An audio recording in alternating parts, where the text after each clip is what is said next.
Hello everyone, আমি রুচিরা চলে এসেছি আপনাদের সাথে শেয়ার করতে আমার মনের খাতার একটি পাতা। আশা করি আপনারা সকলে ভালো আছেন, আমরাও সকলে খুব ভালো আছি। এটা হচ্ছে বনি আর স্বাগতর বিয়ের সন্ধ্যাবেলা। এই হচ্ছে আমাদের বিয়েবাড়ির এন্ট্রান্স। আপনাদের সাথে আজকে ভাগ করে নেব আমাদের বিয়ের দিনের সন্ধ্যাবেলার কিছু মুহূর্ত।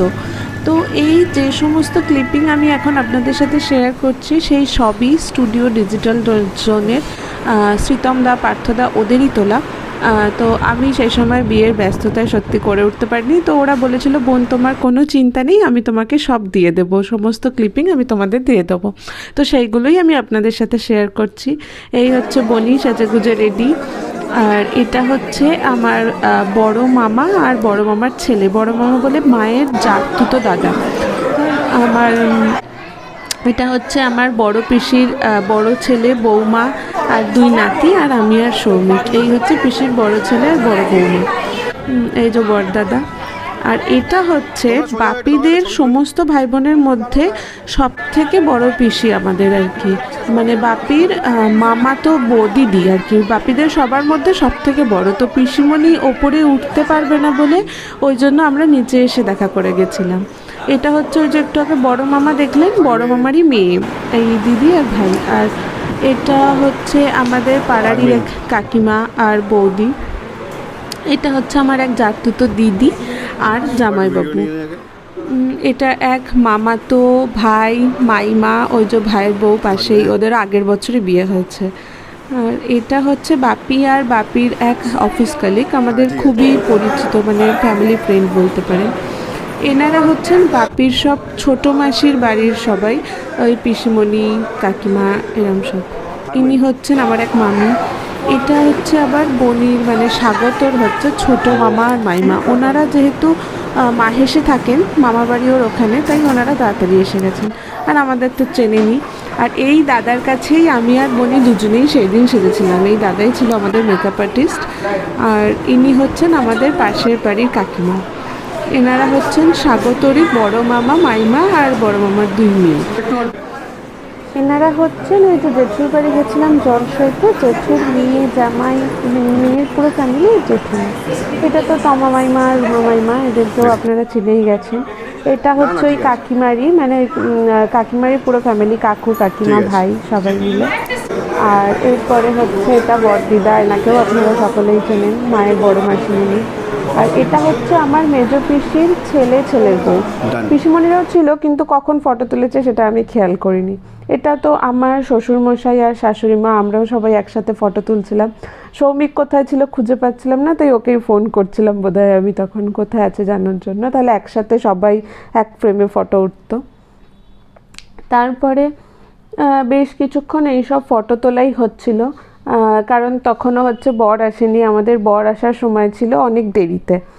লগনসা ছিল অনেক রাত্রে, প্রায় 12:30টার সময় লগনসা ছিল, রাত্রি 12:30টায়। তাই জন্য ওদের বাড়ি থেকে সব, এটা হচ্ছে স্বাগতদেরই কিছু এই দিকের মাহেশের কিছু রিলেটিভ, বরযাত্রী বলা চলেন। ওনারা আগে এসে গেছিলেন, আমি ঠিক জানি না ওনারা কে, বরযাত্রী ধরা চলে। হ্যাঁ, আর বর ঢোকেনি তখনও। এইবার হচ্ছে বর আসছে জানতে পেরে এই যে মা যাচ্ছে বর বরণ করার সমস্ত কিছু নিয়ে। মা আর ছোট দিদা পাশে, ওটা হচ্ছে ছোট দিদা, মানে মায়ের ছোট মাসি। এখানে বরের বরণ করার জন্য সমস্ত কিছু মিষ্টি, জল, তারপরে আর কি ছিল, দুধ ছিল, মধু ছিল, এই সব কিছু মা সাজিয়ে গুছিয়ে নিয়ে আসছে। বাপিও ওখানেই ছিল। আর আমরা সবাই তখন নেমে চলে এসেছি। সৌমিক তো অলরেডি বরের গাড়ি নিয়ে আসার জন্য একটু এগিয়েও গিয়েছিল, যাতে ওদেরকে ঠিকঠাক দেখিয়ে নিয়ে আসা যায়। যেহেতু জিটি রোডের ধারেই ছিল ওই লজটা, কিন্তু একটুখানি ভিতরে, তাই অনেক সময় অনেকে বুঝতে পারে না, ক্রস করে চলে যায়। তাই জন্য সৌমিক এগিয়ে গিয়েছিল যাতে ওদেরকে দেখে নিয়ে আসতে পারে। আর এই যে পাশ দিয়ে এটা হেঁটে গেল, এটা হচ্ছে ছোট্ট, মানে আমার এক ভাই হয়, মেজো কাকার ছেলে আর কি। বাপি এরম হাত তুলে তুলে আনন্দ করো বলছিল সবাইকে। আসলে আর কিছুই না, নিজের একটু কষ্ট তো হচ্ছে। একে তো আমার বিয়ে হয়ে গেছে, তারপরে বনি ছিল, বনিরও বিয়ে হয়ে গেছে, তাই সেটা ভুলে থাকার জন্য নিজেও ভুলে থাকার চেষ্টা করছে, আর বাকিরাও যাতে না করে সেটার চেষ্টা করছে।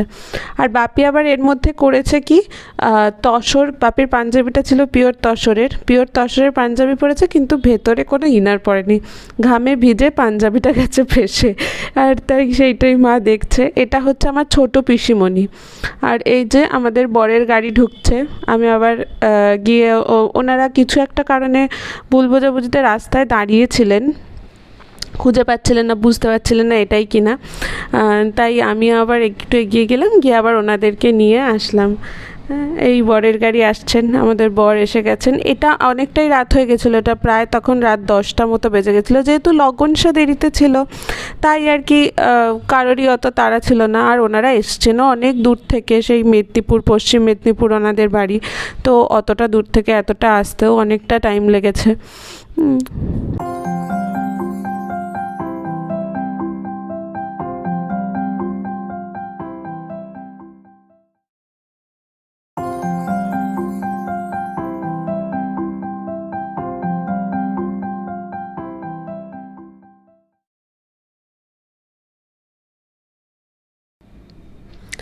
এবার নানা রকম স্ত্রী আচারের মাধ্যমে বরকে বরণ করে নিয়ে যাওয়া হবে।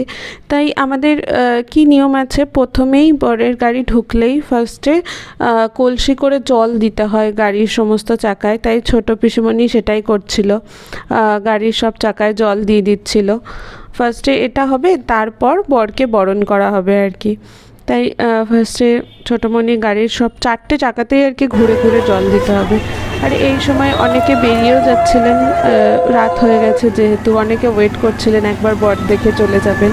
এই যে আমাদের বর মশাই এসে গেছেন, ওর নাম হচ্ছে স্বাগত। এবার মা ওকে বরণ করে নিচ্ছে, যা নিয়ম আছে সেই সব দিয়ে।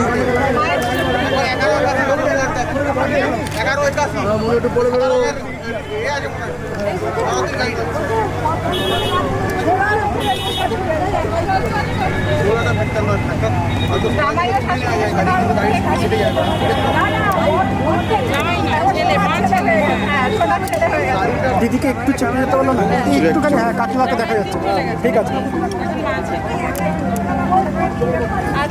কোথায় আছে? ওই তো দাঁড়িয়ে আছে। হ্যাঁ, নিশ্চয়ই।